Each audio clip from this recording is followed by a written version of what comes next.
Today you're going to learn how to create a form using HTML, and it's sort of a weird thing when it comes to forms inside HTML, because while we can create a form using HTML, we can't actually use the forms for anything unless we know another programming language.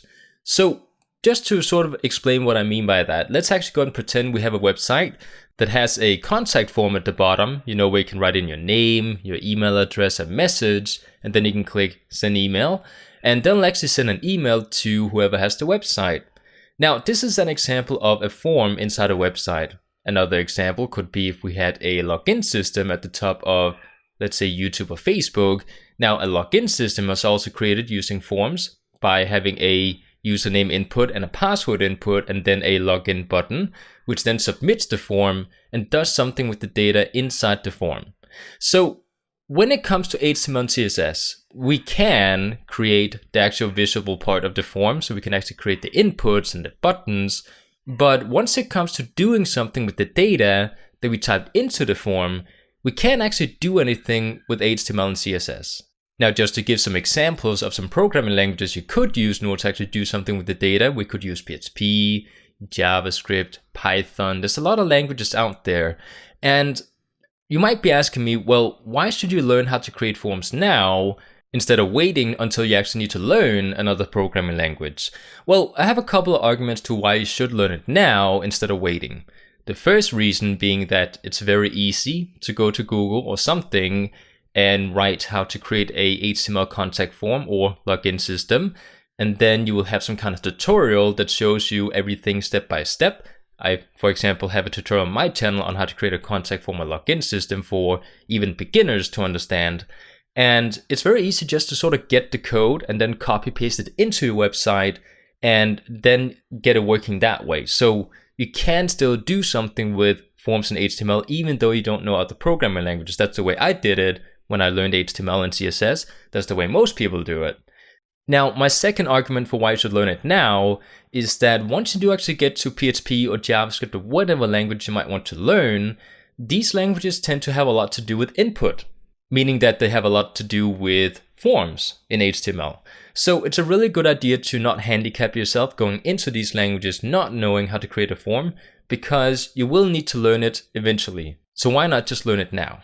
Okay, so let's actually go and get into it here, because I've been talking way too long, and actually learn how to create a form. So what I have here is a very basic index page. It's very basic, and inside the body tags, I'm going to go ahead and create a form. And we can do that by creating a set of form tags. There's an opening and closing tag, and as you can see, because I used a shortcut inside my editor, we do get a couple of attributes inside the form tag. Now I'm just going to go ahead and delete the class here, even though it's probably a good idea to add a class to the form so you can style this specific form by targeting using CSS. So inside this form here, I'm just going to go ahead and delete all the actions actually, because we don't need to talk about these yet until the end. So inside the form tags, we insert the inputs that we need to use inside this form. So I'm going to go ahead and write out some examples so you can see some of the most popular inputs that we create inside forms. I'm not going to do all of them because there's actually quite a few. So inside the form tag, I'm going to create what is called an input. So we're going to say opening tag, input, closing tag. We don't need to actually close the input tag. We just need to open and close the opening tag. Inside the input tag, we have a couple of attributes that we need to have inside the input. We need to have these and we cannot not have them. Okay. So the first one is going to be a type attribute, which tells the browser what type of input this is. So I'm going to set this one to text. Then I'm going to set a second attribute, which is going to be name. And inside the name attribute, we need to give this input some kind of name. There's not a specific name we need to give it. We just need to give it something that we can remember when we do actually need to handle the data from this form. So I could say, let's say this is a email input where you write your email address. Then I could call this one email, for example. Then we can go ahead and add a optional attribute, which could either be a value or a placeholder. Again, there's a lot of attributes inside these inputs. I'm just going to show you the most popular ones. So I'm going to create one called a placeholder. Now, just to sort of explain what a placeholder is, when you go to a website and you have, let's say, a login system, inside the login system inputs, where you type your username and password, there's usually some kind of text that is sort of faded that gives you a hint to what you need to type into these inputs. And it's not text that you can actually edit. It's just text that is going to be in the background of the input. So a placeholder is that specific thing. So what we could do here is we could say, write your email, for example, or we just say email, doesn't really matter, ... just to add something. And this is going to be a basic input. Now let me actually go ahead and toggle soft wrap so it goes down to the next line. There we go.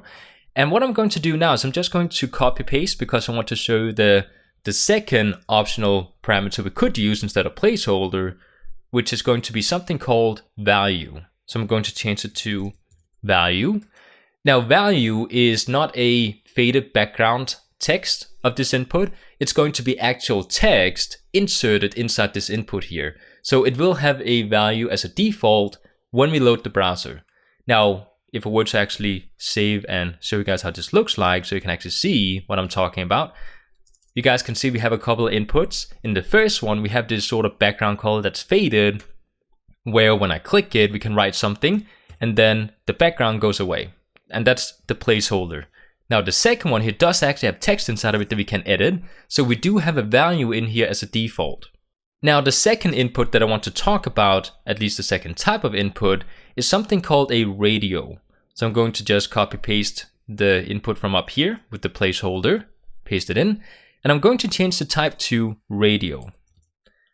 Now the radio is when we have the option to tick off a small circle where you can choose between a couple of different options inside, let's say inside a survey or something. So let me actually go ahead and show you a couple of examples here. So we're going to delete the placeholder and instead I'm going to insert a value. Now the value could be, let's say, option 1. Then we could also go ahead and just write just some text next to it. So we do actually have some text next to it. We could say option 1, like that, colon perhaps. And then we're just going to go ahead and copy and paste. Now, one thing that's important here is that if these inputs belong together as a singular way of choosing a couple of different options, then we need to make sure they have the same name inside the name attribute. And if you don't understand what I mean, I'm just going to show you in a second. I'm going to go ahead and call this one something like gender. There we go. And I'm going to set the value not as option 1. I'm actually going to set this one as male. Then I'm going to go down to the second one here. And I'm also going to go ahead and call this one gender inside the name. And I'm going to set the second value as female. Then we're going to copy paste a third option. So we're going to actually say other, because I guess there's another gender. Let's actually go ahead and change the options here. We could actually, instead of saying options, we could actually say male. We could say female. And then we could say other. There we go. So now what happens is that if I were to go inside the website here, refresh, you can see we get a couple of different options where we can actually tick off a, some kind of value. So if we were to say male, I can tick that one off. If I were to choose female, you'll notice that it disappears from male because these are one singular option. We can only choose one of these three because we have the same name as an attribute inside these options here. So what we can do also, if you want to have one ticked off as a default, we can actually go ahead and say checked as an attribute for one of them. So let's actually go ahead and say other should be checked. I'm just going to write checked without any kind of value. We're just going to write that. And what you'll actually notice is once I do actually refresh the browser, then other is selected as a default. Okay, so we also have a third input type. So I'm just going to go ahead and create an input down here. And instead of the type being text or radio, we're going to set this one to submit. Then we're going to set a name as submit. And we're not going to choose some kind of value. We're just going to delete that because it's not necessary. Now, we don't have to set a name attribute for this one, okay? But in most cases, if you want to do something called error handling inside whatever programming language that's going to handle this data afterwards, then it's a good idea to have a name attribute set as something like submit, so you can actually get the input that will be the submit button. So if I were to save this, I can actually go ahead and refresh the browser. And as you can see, we now have a submit button. So once I click this button, it's actually going to submit this data from inside the form and send it to whatever document that has to handle the data using another programming language. Okay, so if we were to go back inside my form here, we can go up inside the form tag and tell it what it needs to do with the data from inside the form. So I could actually say we have an attribute called action, and the action is going to tell the form where to send the data once we do actually click the submit button. Now, in most cases, at least when it comes to me, because I like to use PHP code, I would send this data to a PHP file that then takes the data and does something with it. So what I'm going to do is I'm going to say we have perhaps a PHP file called contactform.php, perhaps. Then we're going to set a second attribute, which is going to be called method, which is going to set the method that we want to use when we send the data. Now the method decides how we're going to send this data to contactform.php, and we have two options here. We can either set it to get or post. Now the general rule here is if you have sensitive data, such as a password, then you don't want to choose get. Because when you send the data using get, then inside the contactform.php page inside the browser, you will be able to see all the data inside the URL of the website. So if you typed in a password, then we don't want to show it inside the URL. So in this case, we would actually choose post. But because we don't have any passwords down here, then we would choose get.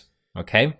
I should probably also note that get does have a limit of 3,000 characters inside the URL, whereas the post method has no limit inside the URL. Okay, so we're just going to go ahead and set this one to get, just to sort of show you guys what exactly it does when we do actually submit this form that we're creating here. Now, before we do that though, I would like to show you guys another input type, because we just talked about it, which is a password, because we do actually have a password input type. So if we were to go ahead and go down to the next line right before we have the submit button, say we have an input, and I'm going to set this one to password. And I'm going to go ahead and set this name to pwd, which is just a shorthand for password. And I'm just going to go ahead and set the value to nothing. We could actually choose a placeholder. That would be better. So we can say password. There we go. So now, just to sort of demonstrate what happens when we do actually go into the website and write something and then submits the data, I want to show you guys what happens inside the URL. So if we were to write an email, we could write just something random. We could write a second email because we apparently have two inputs for email. We could do that. I'm going to choose mail because I'm a male. And the password, you'll actually notice once I start typing something, we get these dots instead of the text that I just wrote. And that's because it's a password and we don't want people to look over our shoulder and actually see what we type in. Then once we do actually click submit, you're going to notice that we can't actually find contactform.php because I haven't actually created it yet. So I click submit. But one thing you're going to notice is that up inside the URL, where we have our contactform.php page, we're going to get a question mark that says email is equal to blah, blah, blah. Then we have and email is equal to blah, blah, blah. Again, because we had two email inputs. Then we get and gender is equal to male and password is equal to blah, blah, blah. And submit is equal to submit because that's what we wrote inside the form. Now, again, the password, we can actually see it inside the URL, which is why we don't want to have a get method when we do actually submit something with sensitive data inside of it. So if we were to go back inside the form and change this one to a post method, go back inside the website, go back, refresh, just write something gibberish. You can say mail, password, submit. Then you'll actually notice that we don't have anything inside the URL, so we can't actually see the data inside the top of the website, which is better for sensitive data.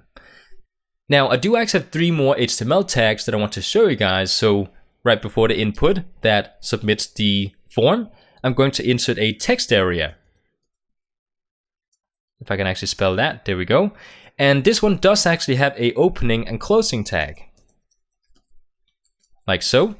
And inside the text area tag, we're going to set a name attribute because we need to call it something. We call this one message because this might be the message of whatever I'm trying to write inside this form.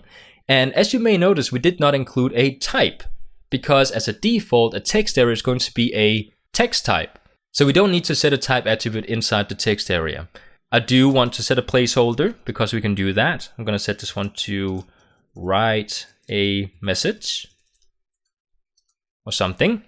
We could also write something inside the text area to actually have some text. That's the same thing as using value, just in case you wondered. But we're not going to go ahead and do that. So I'm just going to go ahead and save it here, go inside my browser, refresh, and actually go back to the proper page. And now you're going to notice we have a text area, and we can actually resize this one and write a lot of text inside of it. So if you want to have an input that has a lot more space inside of it to write more text, because as you can see, we can just sort of continue, but I can't actually click enter and go down to next line. But we can do that inside a text area, which is kind of nice. Now I will show you guys using CSS how we can actually limit the resize button, because that's kind of annoying. So at the end of this video, I will show you guys a couple of CSS examples, as well as how we can actually change the color of the text inside the placeholder, because maybe you don't want to have gray as the color. And I'll also show you guys how to change the colored outline of the inputs, because if you don't want blue to be the color, then we can actually change it to something else. Okay, so going back inside our form, the next one I'm going to show you guys is going to be something called a select. So I'm going to write select. And inside the select tag, we'll need to have at least a name. So I'm going to set the name as, let's say, car. And then we're going to give the user a couple of different options. So I'm going to say option. And we're going to set a value because we need to have one. I'm going to set this one to car1. There's no need to use a big C because it's just a value. We're not actually going to see this inside the website. And then we could write something like a Ford as the first car. Then I could actually copy the option, paste it down 2 more times, call the second one for Mercedes, if that is spelled correctly. And then we can say Opel. I don't know if that's a car in other countries, it probably is, but I don't know how to say it in English. So I'm going to go ahead and change the values. So we have car1, car2, and car3. And then I'm going to go inside the website here, refresh. And now you guys will notice we get a drop-down option. So we can actually choose one of these. Now, in most cases, I will set something like none as the first one, because that makes sense, because you don't want to already choose a car as a default. So I'm going to set this one to none and set the value to none. Okay, gonna refresh, and now you guys can see we have none. Now the last one I want to show you is something that is going to replace our submit button down here. So I'm just going to go and delete it, because as you may notice, we used an input type as our HTML tag, and we do actually have something called a button tag. So I'm just going to create the button tag. Now the type, we're not going to set to button. We do actually set this one to submit. Just as with the input, I'm going to set the name to submit. And then we can create some text inside the button here. So we could say submit. There we go. Then I can go inside the website, refresh, and you're going to notice we have the exact same button. But the difference here is that we do actually define that this is a button, which you could argue is better because it actually tells the browser that this is in fact a button. So what I usually do is I use a button for my submit buttons. Now, the last thing I want to show you guys is how we can actually style some of the elements that we have inside the form, because there is some of them that can be a bit tricky. So let's actually go and include a style sheet to our website here. So I'm going to create a link to a style sheet. I'm going to call this one style.css. And I did actually create the style sheet already. So just go ahead and create a style sheet. And inside the style sheet here, I'm going to actually set a styling for the form, because I want to set a width to something like 300 pixels. And I'm just going to go ahead and see how it looks like inside the browser, because as you can see, we now have 300 pixels. Now, what I want to do as well is I want to change the width of the inputs so they go 100%. So I'm going to go inside, copy the form tag, I'm going to change it to input, and then I'm going to go ahead and set a width to 100%. There we go. Go back inside the website, refresh. And now you guys can see we have something that looks slightly bigger. Now I'm actually kind of zoomed into the browser, so it looks bigger than it does on your screen. So what we want to do now is I'm not going to make a beautiful form for you guys, because I just want to show you guys the essentials that you might have troubles changing yourself. because it's something that in most cases require that you go to Google and figure out how to do it. So I'm just going to go ahead and show you guys here. Now the first thing I want to get rid of is the resize button down here. So what I'm going to do is I'm going to go inside my style sheet. I'm going to say text area. For some reason I have a problem spelling out text area. I'm going to set resize to either vertical or horizontal or both or none. Now, if I set it to none, go back inside the website, refresh, then you're going to notice that we no longer can change the size of the text area box. If we were to change it to both, which is the default, then we can resize in both directions. If I set it to vertical, which is what I prefer, then you can actually resize it, but only up and down. If I were to drag it to left and right, you can see nothing happens. And in some cases, we don't want to be able to infinitely resize it. So what I'm going to do here is I'm going to set a max dash height and set it to something like 300 pixels. If I go back, refresh, and then try to resize it, you can see, well, that might actually be too long. So let's actually go ahead and say 100 pixels. Refresh, resize, and as you can see, I can't drag it further than 100 pixels. Now, the next thing we're going to do is we're going to remove the annoying blue color that we get around the inputs, because in some cases you might want to have a different color, or you might want to remove them totally. So what I'm going to do is I'm going to go inside the style sheet, and at the bottom here, I'm going to be styling the input and the text area in the same styling here. So the way we can do that is by saying input, comma, space, text area, curly brackets, and now we're actually styling both the input and the text area. So what I want to do is I want to set something called an outline and set it to none. If I were to refresh the browser, you guys can see that we don't get this outline that goes around the box. We do actually disable it. And if we want to change it into something that we want it to look like, then we can go and do that in the following code that we write here. Now we're also going to go ahead and change the border of these inputs, because in some cases we might want to decide for ourselves what color it should be. So I'm going to go inside our styling down here, and I'm going to set the border to 1 pixel, solid, and then something like hashtag DDD, which is a grayish color. I'm going to save it, refresh, and as you can see we get a lighter gray color. Now what I'm also going to do here is I'm going to go ahead and copy, paste the styling down here, and then inside after the input I'm going to say colon focus, and then I'm going to do the same thing for the text area.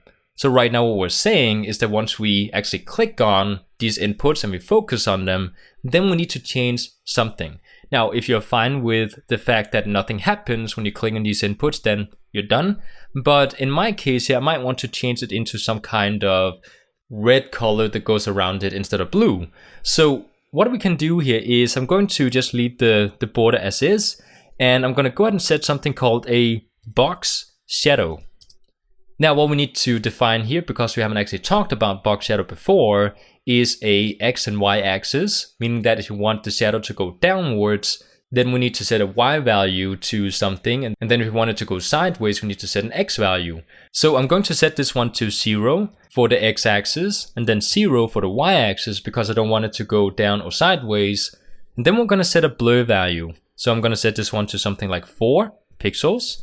And then the last value is going to be the color of the box shadow. Now, because it's a shadow, we might want it to be slightly transparent. So in this case, I don't want to use the hex color like we did here.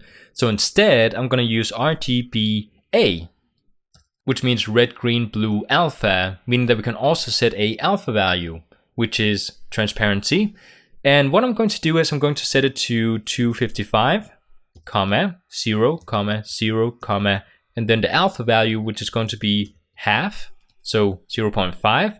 And if we're to go ahead and refresh the browser and then focus, then you guys can see we get this red outline. Now, if this is not red enough for you, then you can also just go ahead and go copy the color here, add it to the border, and just remove the alpha value because maybe we don't want to have it transparent. There we go. So now we have a red border as well. Refresh the browser, and as you can see, we now have a red outline. Now the next thing we're going to change is going to be the placeholder color inside the inputs. And again, this is an optional thing, so if you don't want to change it, then you're just fine as is. But what we're going to do here is I'm going to go inside my style sheet, and I'm going to style something called a pseudo element, meaning that if you want to style a part of a specific element, then we can write colon and define what kind of part of this element we want to style. Now, because we want to style everything that has a placeholder, we're not going to add anything in front of the colons.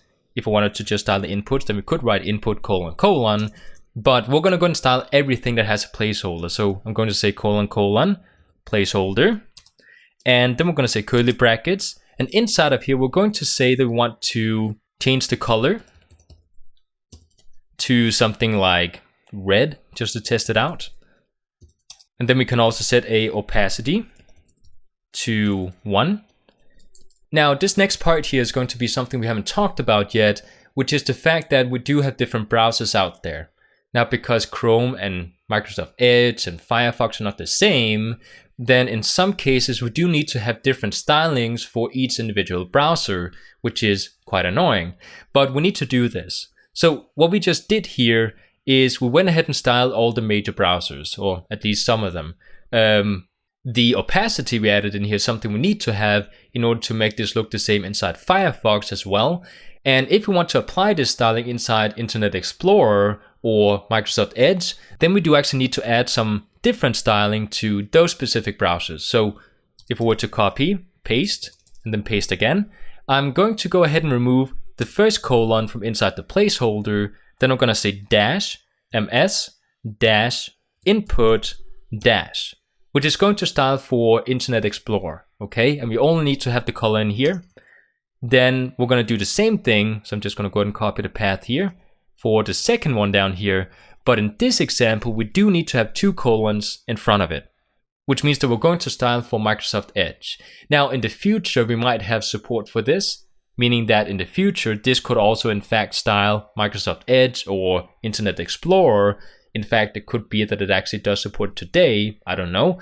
But from what I understand, looking up online, we do need to have these 2 if we want to style Microsoft Edge and Internet Explorer. So I'm going to go ahead and save this, go inside the browser, refresh, and as you can see, we now have red inside these inputs. And again, this one is not going to be red because this is not placeholder text, this is actually a value. So if it was deleted, you guys can see we have no placeholder inside the second input here, but all the other inputs are in fact a different color now. Now, the last thing I want to mention here is the fact that male and the button next to it is not actually next to each other, and the same goes for female and the button and the other and the button. And the reason for that is that we haven't actually placed these next to each other. They do actually go on a new line each time we have text and then the input. So we just need to sort of place these next to each other using Flexbox or something in order to have them next to each other. So that's not too difficult. If you're confused about how to use Flexbox, I do have a tutorial on it, actually a few episodes ago. So you can go ahead and go back and watch that one, and then you can see how to place elements next to each other. Okay, so this is all I want to say about forms because it's way over time. This is going to be a long episode, and it's not something I want to dive deeper into because I think you get the point of using forms. So again, if you want to create something using forms already now, even though you might not know PHP or JavaScript or something else, then I do have tutorials that I'm going to link to in the description of this video. At least the ones that I do have right now, I'm going to link to, so you can watch these and try to create a contact form or a login system or something using HTML and CSS and PHP. So I hope you guys enjoyed, and I'll see you guys next time. I'd like to say thank you to all the people supporting me on Patreon. If you're interested in extra benefits such as lesson materials, then go ahead and visit the link that you see on screen here, and I'll see you guys next time.